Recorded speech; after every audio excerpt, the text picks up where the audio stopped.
The reason why I admit to the sin of working in advertising is advertising is based on insight. And my other title, by the way, is not just senior partner, it's Chief Cultural Insight Officer for profit. Now, insight doesn't exactly translate into French. I can't think of the French word. But 讲中文是洞察，对不对？消费者洞察，第一个字是什么？是洞。It's a whole. The first character of insight is a whole. You have to dig at it to unearth basic motivations for behavior and preference. And so what I'm going to try to do in this presentation is a few things. One, I'm going to talk about what's changing everywhere in the world in terms of digital. Two, what is evolving in China in terms of the Chinese consumers. Three, what is remaining consistent in China, because it's not all dianfu, it's also, there's a lot of consistency in Chinese culture.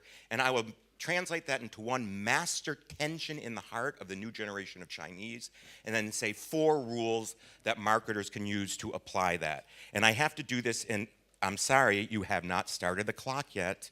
The clock has not yet started. That's extra time. I've been graced with 35 minutes. All right. So, section 1, preamble. Warp speed evolution everywhere. Yes, it's even faster in China if you compare it, but it's happening everywhere. Section 2, culturally, what's the difference between the West and the East, and how does that translate into how people relate to their online identities, East versus West? And section 3, oh, thank you. Digital love. As Pete was saying this morning, you just can't throw up content. You have to throw up things that are going to touch the heart, motivate people, and hopefully resolve tension in their life by dint of online engagement. So let us begin. Preamble. We know that everything is changing very quickly everywhere. We know that transparency is a worldwide phenomenon. There's infinite price transparency. You have provenance of brands that are becoming known to everybody. Number 2, real-time, right-time is happening everywhere, regardless of whether it's with key online opinion leaders and the dialogue with them, or with content that is fed at the moment with hyper-efficient programmatic marketing. Number 3, decisions for consumers are being streamlined through seamless experience with technology, regardless of whether it's Under Armour's physical fitness ad or anything else. And finally, of course, there is O2O convergence. And that's happening everywhere. Now, in China, it's particularly more sophisticated. Who here has heard the term O2O? Okay, everybody. So it's online to offline. Back in America, the country that, I'm sorry, elected our president, nobody has heard of O2O, but it's online to offline. So very quickly, transparency, regardless of whether it's the emissions scandal for Volkswagen or it's something as simple as the location and the price that you're going to pay for Uber or for Didi in China, it's transparency, and in China, infinite price transparency. By the way, e-commerce is not high margin, and this is one thing that this presentation is trying to address. E-commerce is lower margin. Margins go down because there's infinite price transparency. Second, real time and right time. So here you can make online purchases, just as they're happening, through streaming applications. And then these brands here, one is a local brand, Anta, the other is L'Oreal. You can have online real-time engagement with online opinion leaders and exchange advice as it's happening. This is a worldwide phenomenon. Decisions are streamlined. Traffic decisions. I won't get into the details of all of this, but obviously where to go, whether there's police there, and people can input their own advice as well. So decisions are being streamlined. And then O2O convergence. What is O2O? Well, in America, O2O is basically click and collect. It's very simple, very transactional. But in China, online to offline is blossoming into multidimensional brand experience. I should have a chart in here called on Hema supermarkets. Now, Hema, which actually is Hema Xiansheng, it sounds like Mr. Hippo. All right, but this is an amazing thing that has happened recently in China because every single item is barcoded, and barcodes are ubiquitous in China. And with these barcodes, not only are you able to get the ingredients to make sure that the product is reliable, but you can get the entire brand story. You can check and out as you graze and trial instead of having to be victim to the tyranny of the checkout line and scowling bag ladies. And you can order for a 30-minute delivery while you're in the store. This is the type of O2O experience that China, unlike the United States, is doing. It makes Walmart, Amazon, and Whole Foods venture look like baby steps, all right? But O2O convergence is happening around the world. So now that we've established some similarities of what's happening, maybe at different speeds, let's step a little bit back and start talking about different cultures, because the internet in China and the internet in the West exist in different cultures. Here's typical. This is a typical selfie. Well, it's a very famous selfie from the Oscars. But what do you notice about that? That was taken last year. It's unconstructed. It's natural. It's not photoshopped. It's not beautified. The one on the right, somebody has spent a lot of time to perfect it. And what I've learned, by the way, I should say, I lived in China previously as the head of J. Walter Thompson Asia Pacific, a global advertising network between '98 and 2016 at the end of the year. And what I now realize is a great sin is if you send out a selfie before somebody's had a chance to beautify it. Huawei, I'm working with as a partner with the International Center of Photography, and we're trying to create a culture of from selfie to self-expression. But the baseline is beautification. Don't take away my beautification apps. Make it natural, make it authentic, but make me beautiful too. So there's different relationship with the online self, East versus West, and that's rooted in different cultural differences. Now, regardless, okay, of whether or not we're facing political upheaval right now, or we're questioning our cultural and our political and our economic institutions, the West is an individualistic culture. And I need to define the term individualism. Individualism is the encouragement of society to define yourself independent of society. The individual is the basic productive unit of society, and therefore institutions to advance those individual interests have been developed from the Enlightenment and before. China, on the other hand, is not individualistic. We'll talk about what China is later, but it is a Confucian culture where the individual is not the basic productive unit of society. More on that later. The basic unit is the clan. So the West, who are superheroes? Well, now, of course, we have Black Panther in the pantheon. So that's very cool, all right? But this is a true individualistic culture as well. We have the god-awful Marvel universe for anybody that has swept into the elegance of middle age. But these are all the power within me. Some of the most famous media neutral participation platform campaigns, they're all about individualism. What is the Marlboro Man? It's not just a cowboy who lassos. It's somebody that through his individual power tames the wild, uses his self-confidence on an individual level to tame the unwild, and that's why it has become an iconic campaign over 50 years courtesy of Leo Burnett.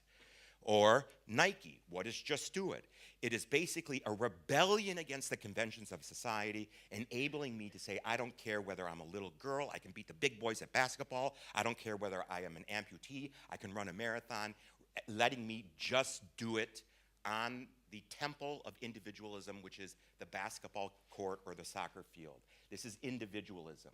I still don't understand what I will, what I want means, but Under Armour is about female empowerment and female individualism. China, on the other hand, is different. And China is driven by two fundamental forces. The new, and there's a lot that's new, but also the timeless. And I encourage all marketers, all brands, to not think in terms of black versus white, but grays. Because China is not becoming Western. It is becoming connected, it is becoming global, but it is not spinning off its cultural axis.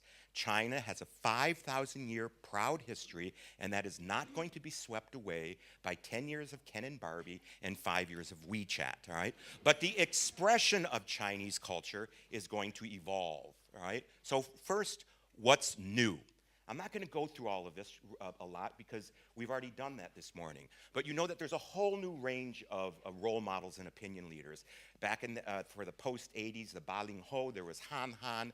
Then you have other people that are, you know, sorry, I forget Supergirl's name, but people who are not conventionally successful or conventional models of what Chinese should be. Then you have new experiences that are happening. And the reason why I put on Tiny Times, because it's a movie, a popular movie series, and it's not just Tiny Times, but it's Tiny Times 1, Tiny Times 2, Tiny Times 3, 4, 5.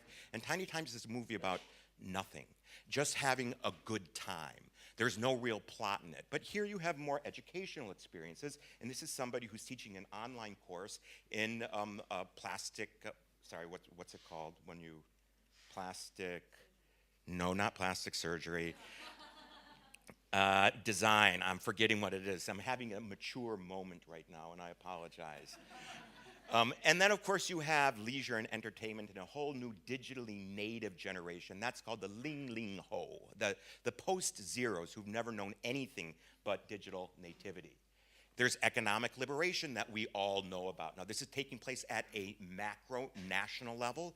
Anybody that's been traveling to China in the past 20 years knows the fundamental revolution that the high-speed trains, which is the national top-down project, represents to all Chinese people, though still China Airlines have a long way to go.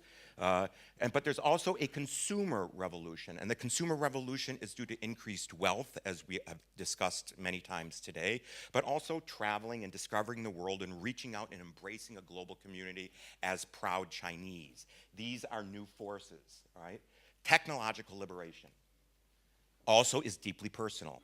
I forget this guy's name. I need to get it out of my notes right here. His name is Liu Zicheng, all right? And he was apparently considering himself not to be the most attractive person. He's a superstar on the internet right now. He used lots of plastic surgery to make himself look like this. But it goes one step further because online you can even adapt it further. This is his online identity. Now tell me this is not curation of identity. You don't find many Americans doing this, even when we want to pretend that we're not Americans. Right. So technological liberation, this is another example of people who can become powerful and well off just because of who they are. This is a woman whose real name is Zhang Yilei. She's a graduate from the Beijing Dramatic Arts Institute, and she is a comedian as well. And she gives lots of popular advice on the internet, joking about fashion, about lifestyle, about other trends. And when she did her first advertising auction as a different persona, her name is Papi Jiang, she got paid for the first advertising auction $3.4 million, all right? Now, PewDiePie has been along for a long time. He makes $18 million a year. She made $3.4 million on her first auction, right? So what has changed? Well, summary chart. How has China changed? And this is all relative, and I repeat my point. We need to talk in grays, not in blacks and white. Relatively speaking, we've gone from material insecurity to consumer confidence, 1. 2, relatively speaking, we've gone from wanting to imitate the West and learn from the West to really having an expression of Chinese pride. There is genuine growing pride in the Chinese nation, and people want to stand up as equals with the United States and the West, shoulder to shoulder. Number 3, before there was relatively passive trend education, now there is, as we've seen today and many times, participation in trend creation. And 4, before there was rebellion as an aspiration, a forbidden fruit, Eve's apple. If you bit into it, you got banished to the land of outcasts, but at least it was an aspiration. And now you don't need to have that rebellion because you have technology-enabled identity experimentation, where you can trial and error and see who the best you is online. All right, so from material to insecurity, again, it wasn't very long ago that this is how kids studied, and it wasn't very long ago where Granny got kicked off of selling her fruits and vegetables from the Chunggong, because of, just the overall instability and economic insecurity of the nation. Now, we've talked about Singles Day a million times already. There was $26 billion sold in 24 hours in Singles Day. But the point that I want to make about Singles Day is this is not just a mark of consumer confidence. This is a mark of national confidence. Singles Day started as retail therapy for the lovelorn. It has since morphed into a demonstration fully supported by the Chinese government of national economic spending power. It is a proof point in the shift of the growth model of China from industry into consumerism. So it is deadly service, and it is a mark of pride. So it's not just e-commerce, it's pride commerce. From Western imitation, right? This is, I've chosen this specifically because of a French audience. J'ai passé une année scolaire il y a 30 ans quand j'avais 20 ans chez lui. Mon français est très pas évolué.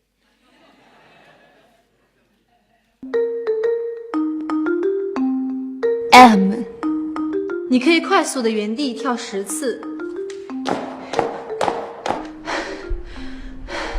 找到一种叹气的感觉。Hermes Louis Vuitton， 在发音的时候，你可以有一种买完包包之后很心痛的感觉。Louis Vuitton。Cartier， 卡地亚的气质来源于它的品牌象征一只猎豹，发音时想象自己就是那只高贵冷艳的豹子，将头部右倾15度，用高傲的感觉将眉毛挑动30度。Cartier。C'est vrai que les Chinois admirent les Français, le style des Français. Ça, c'est vrai. To expression of Chinese pride, right? This are under the Eiffel Tower, people are proudly showing off their Chinese flag. But of course, Chinese brands are finally starting to go global. This is Oppo, one of the local mobile phones that has taken off very quickly, establishing international partners, in this case with, I think, FA Barcelona. Huawei is a hugely important brand to be taking a look at because it's probably the only brand in China that is competing at parity prices in economically developed markets. So when you talk about the evolution of Chinese brands abroad, don't just think whether they're distributed in emerging markets, but whether they're distributed in developed markets like Japan, Europe, and the United States. But that day is coming slowly, right? So before there was passive trend education, these are just very simple pictures of what would happen a few years ago when an H&M opened up its new store in Shanghai.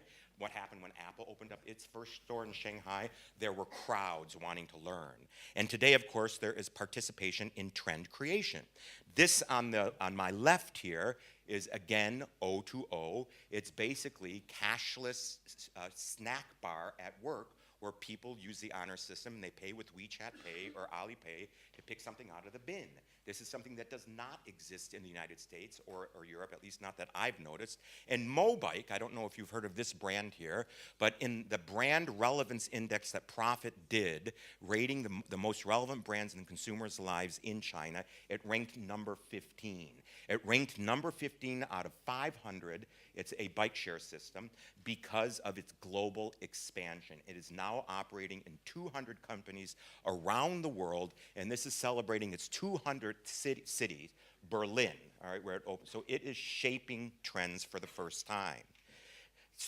Final point of what's changing, from rebellion as aspiration. Now, this is a typical post-'80s commercial. Just take a look at it. It's for Buick. It's about a guy who wants to be different, doesn't want to conform, but still is playing within the rules. Take a look at this. This is very typical advertising from 8 to 10 years ago. 从小到大，身边总是有一个什么都比我好的人，那就是别人家的那谁谁谁。你看，别人家那谁考上了公务员，你看，别人家那谁结婚又买房。我才不要成为那谁那谁那谁谁谁。前进的方向由我自己决定，跟着别人走没门。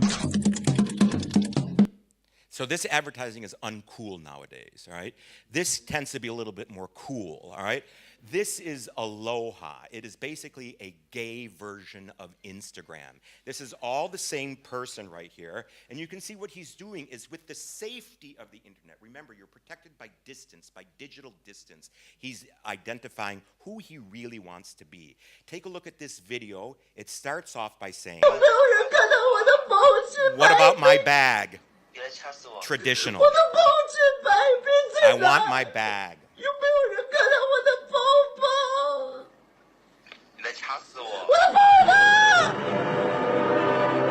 It's called flamboyant, right? And then it switches into "What about us?" which is a much more modern expression with the same sound.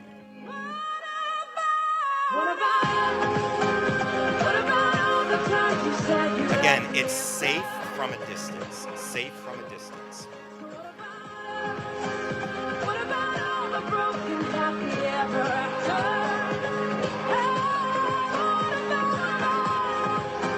China is the ultimate don't ask, don't tell society, and that makes it much easier when you're doing it from the distance of the internet. Now, what are the timeless forces? They are enduring homogeneity and cohesion of Chinese Confucian culture, right? It's not changing, right? Again, as I said before, the clan, not the individual, is the basic unit of society. There are something called the Wulun, the 5 key relationships that make up all ordered society between father to son, husband to wife, older brother to younger brother, friend to friend, and rule to rule. Suffice it to say that the individual does not exist independent of his obligations and responsibilities to other people. So this makes Chinese society very regimented. But what most Westerners think about Confucianism is only this regimentation, these rules. In fact, China is ambitious. It is meritocratic. Confucian society was the first meritocratic society. So there is hierarchical regimentation. Xi Jinping was just made emperor for life. That was not done from a society that's becoming individualistic, all right?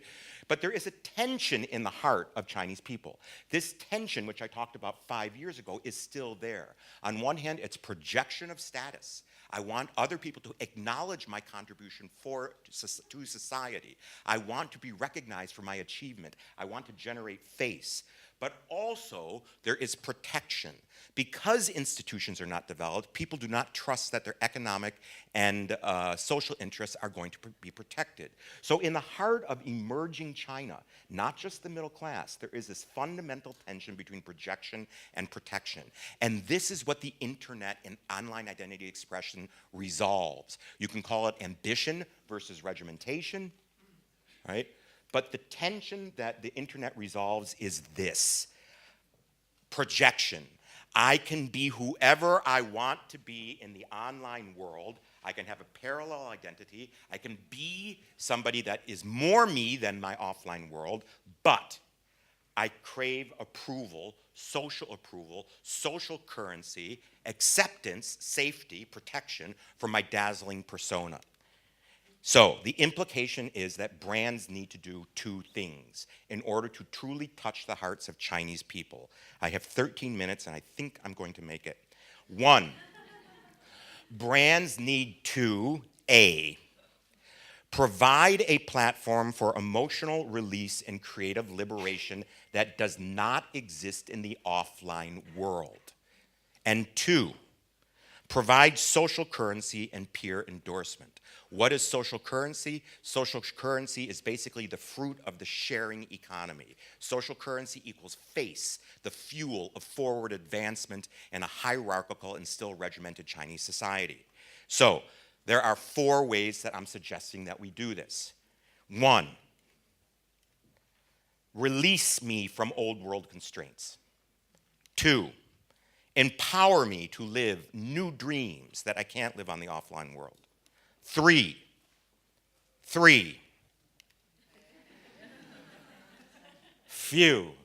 proclaim my status. And 4, make me part of greatness. So 2 of these are about emotional release and liberation. 2 of them are about generating social currency and peer endorsement. Number 1, release me from old world constraints. Underneath it all, there is an insight. And that insight is, again, I want to break through boundaries, but I need to do so safely, right? So, here's an example. Oh, and those boundaries are omnipresent, right? They're familial taboos, they are hierarchical taboos, and there are sexual taboos. So take a look at what some brands have done. Familial tattoo, SK2. This is a very famous campaign in which single women who had reached a certain age proclaimed their pride at being single. SK2 is an iconic brand in China. Take a look. 不是小孩子了，把自己嫁出去，你一天不结婚，父亲就不死。不要任性。可怜天下父母心啊！挑来挑去的，哪给不合适？到个年龄就应该结婚。你现在已经是剩女了，可能会被别人说，或者被家人催，或者有些社会的压力吧。所以过年回家是压力最大的，因为全部人都会在问你，你都多大了，还没结婚呢？你年龄也不小啦。我个人认为，我不太喜欢人民广场的相亲角。 然后可能都是父母，然后拿了一个女儿或者儿子的介绍，然后放在那边。以前我总认为我的女儿肯定性格好嘛，人也不是长得太漂亮，一般嘛，所以到现在还是生下来了。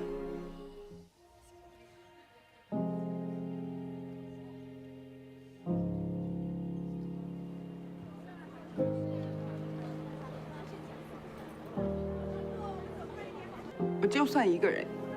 就是幸福、快乐、自信的，然后好好过。对于自己生活这件事，我是很开心的，然后很自由，我也享受一个人的状态。我女儿很美，自信，独立，热爱生活，不错的一位女性。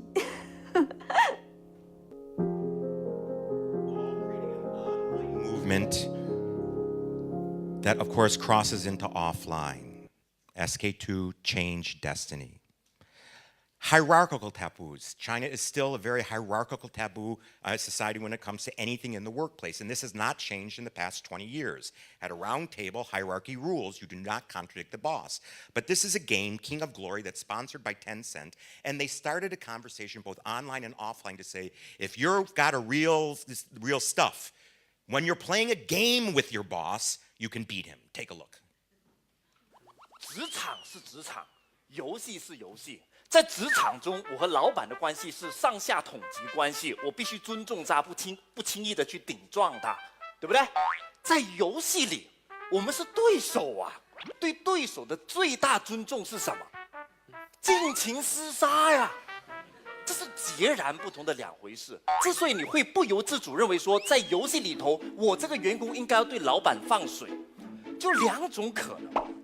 第一种可能，你心中认定你的老板输不起。I think you got the point. A lot of convincing in order to beat the boss. This is all about experiences that are provided by the internet to deepen the relationship that consumers have with brands on over time. A sexual taboo. Now, this was only an online ad where the issue of being gay was openly addressed and shared and became something that's talked about. Oops. Oops.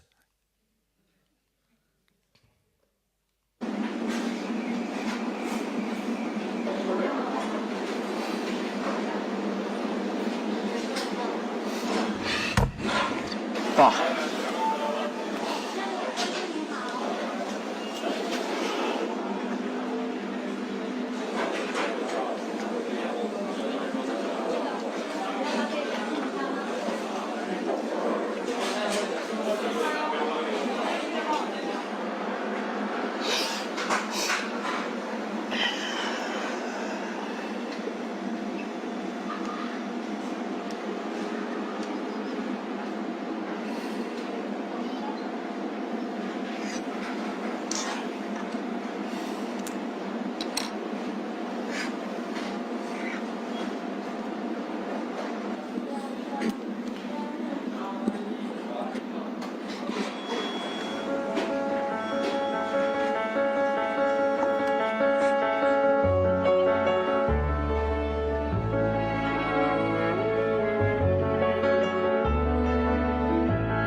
Number 2, empower me to live new dreams. The underlying insight is, again, in an ambitious society, beneath my obedient appearance, there is a tiger in my heart. 我一直说，在每一个中国人的心里有一条龙. So help release that dragon in the heart, all right? So SJ Drones, all right? This is the famous Chinese brand that is the sky picks. What are they called? Come on. Drones, yes. Drones. My God, I'm fading fast. That's the pressure of the 6 minute and 20 second, right?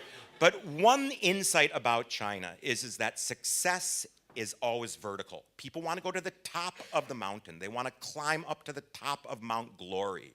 And so this DJ Drones, the Chinese name is Dajiang, right? Dajiang, which means big border.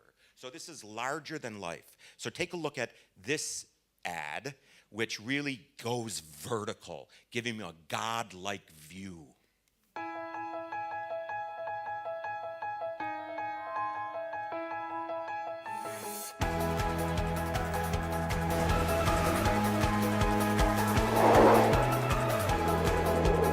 Creating your own vision from on high.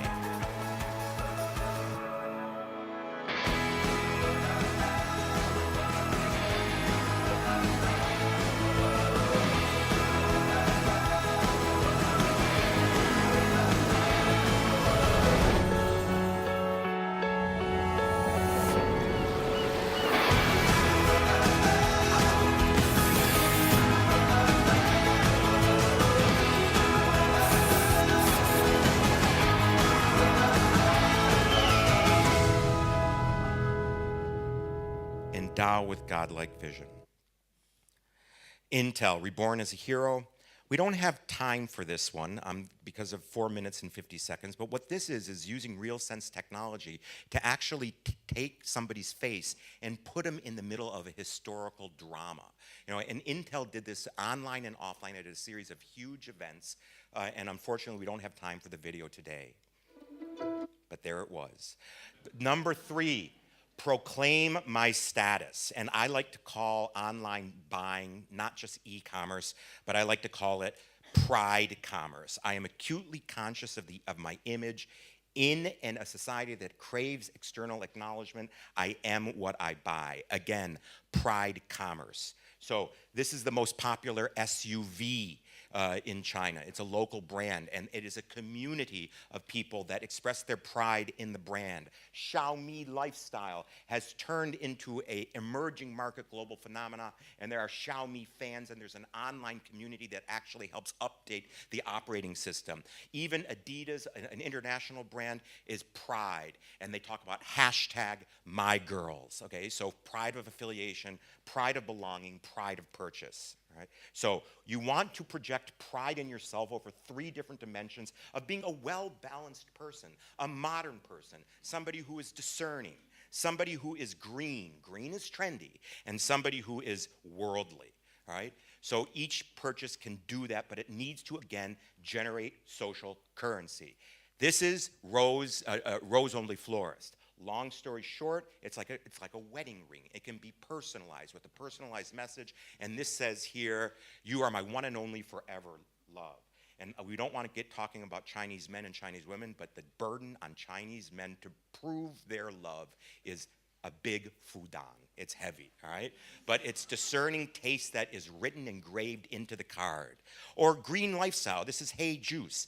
This is a company that sells green products, well-balanced products, but in China, it's not an internal benefit, it's an external benefit. So it's also a very popular social platform where people are showing off or demonstrating their evolution as healthy, well-balanced, green-oriented people. So again, everything needs to be translated into social currency. And this is Xiaohongshu, right? And this is knowledge tips from buying the best products from around the world. So again, demonstrating the fact that 你有一个非常广大的世界观, a broad world view, which is a competitive advantage on the battlefield of life. And it too has emerged into a social sharing platform where people earn social currency. And finally, make me part of greatness. The underlying insight is I am unique, but still want to belong to like-minded communities. I want to belong to a group of people that are fellow warriors. So people who are music aficionados and people who are experts in music, this is done by NetEase Music, which also ranks very highly on Profit's Brand Relevant Index.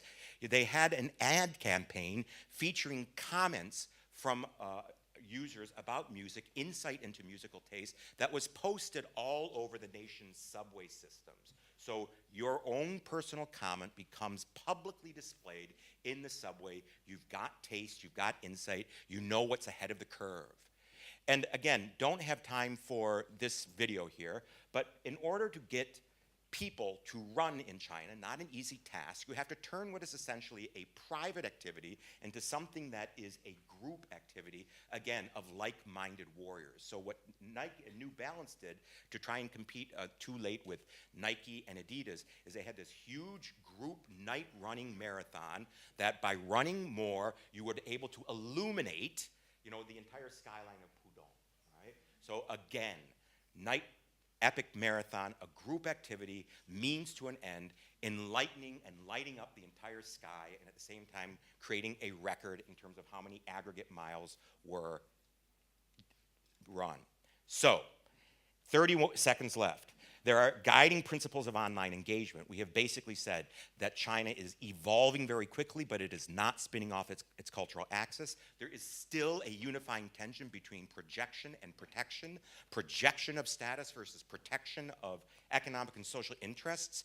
And we have also said that because of this, the relationship that people have with their online identities is much more emotional, much more charged, much more wanting to realize a fuller sense of self. So we provided two broad themes and two sub-themes. Provide a release, emotional release and creative liberation that's not possible in the offline world, and provide social currency for peer endorsement. 1, release me from old world constraints. 2, empower me to live new dreams. 3, proclaim my status. It's not e-commerce, it's pride commerce. And 4, make me part of greatness with like-minded warriors. And with that, I summarize the insight. I can be whoever I want to be in the online world, but I still need approval for my dazzling persona. And I am saying now, thank you. Now look at all these cute emoticons that they make. If you want to explore user experience in China and how to make a brand resonate with its consumers, we're more than happy to take your call. We are a very friendly consulting company because we love brands. Thank you very much. Okay, wonderful. As always, we are running late, but we're gonna, we will take a couple of minutes for very quick questions, like one, and don't say I've got 4 questions, please. 1 question and make it succinct so that we can keep moving, but we'll give it a... I think I saw a hand up in the top before. No? Okay, there's one here. Yeah? Yeah, let's... It's about individualism. How would you describe the rise of individualism in China? Do you think it's fast? Do you think it's limited? Or how would you describe that? It's limited. I would summarize it because time is short. Egos are big. The demand for acknowledgement is getting bigger and being accelerated by, and when I say ego, I don't mean selfishness. Demand for 社会的认可 is very important. But individualism still has not taken root and probably won't. I'll give you just a quick example. I started managing an advertising agency in 1998 until 2000 and 2016. Whenever there was a round table with a hierarchy there, silence reigned. Managers in China still do need to create an environment of safe self-expression and dangerous silence. That has not changed. Yeah, I think there was one more right here. We'll do one last one here. Yeah. I'm scared of you. Oh, just no. No, thank you very much for your speech. It was very insightful. I'm Julie from Carvel Group. I want to ask you about what you think about strategy. You think you should go first for... About first strategy. First tier city or second and third tier city? Because I think the growth in the second and tier city, but maybe the 这个是 needs 一 are 个 different. 两难 This is a Yeah, dilemma. like Hangzhou, because in Nanjing, order and for not Beijing, Shanghai, Guangzhou. generally speaking, one of the key rules of marketing in China is it's easier to pull down and out, all right? But the growth is happening in the lower tier cities more quickly. And also Chinese consumers are getting much more sophisticated in the first tier cities. So I'm going to say you need to do both.